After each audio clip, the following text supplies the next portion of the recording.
Good day, everybody. I'm Jim Stavridis, the Dean at the Fletcher School of Law and Diplomacy at Tufts University here in Medford, Massachusetts.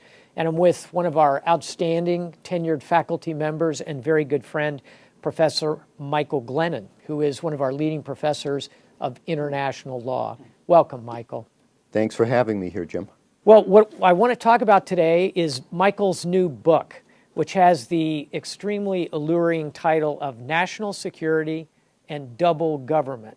Now, I'm sure the first thing that occurs to anybody is, I don't even like the government we have. Why do I have to have a double government or a double helping of government? But this book is much more than that. It is a serious, sharp-eyed, and very clear set of observations about national security and how our government functions. So I've asked Michael to talk a little about that. And if I could, how did you get interested in this in a topic, Michael? Well, Jim, I was a bit puzzled and troubled why national security policy remained almost unchanged from the Bush administration to the Obama administration.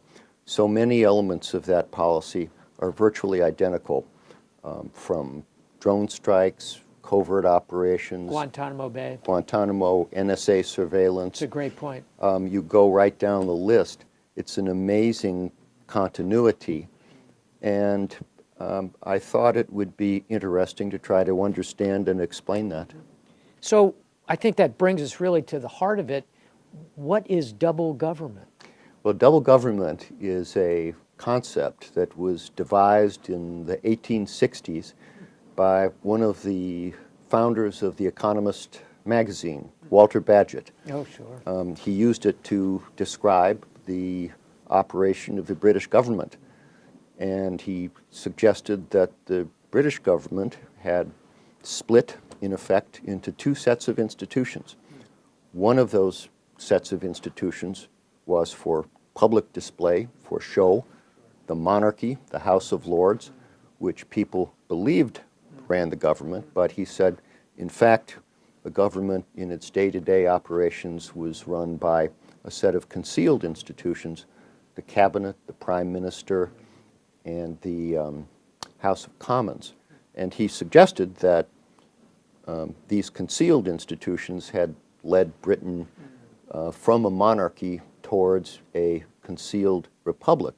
The thesis of my book is that our country also has drifted into a system of double government without any real intentionality, certainly no conspiracy, but that we have moved pretty much in the opposite direction, from constitutional accountability towards autocracy. Sometimes in international relations, Michael, I've heard the term the deep state. And generally that refers to the military and a cabal-like group that is controlling the visible government. Is that a similar idea or different than your thought in double government? It's really very different from my suggestion. No, as I suggest, there's no nefarious intent, no dark motivation behind the bifurcation of American government.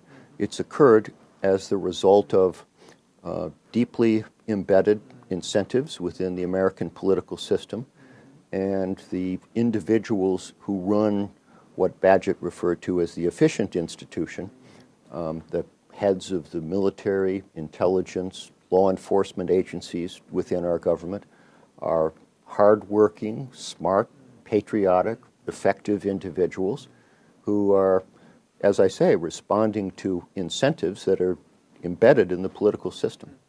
It's a fascinating construct, and I've read the book, and I highly recommend it. I don't agree with everything in it, but I think it is an extremely evocative premise that needs to be explored more fully. Also, for our alumni in Europe, and particularly in the United Kingdom, Professor Glennon will be doing an event in London in December talking about the book, and we'll have some other book talks that'll be held in and around the New England area. He just finished a very successful one here at the Fletcher School as well. So Michael Glennon's new book, National Security and Double Government. check it out as a challenging read and one that I certainly enjoyed. Michael, thanks for joining us today. Thank you, Jim. Great to have you here.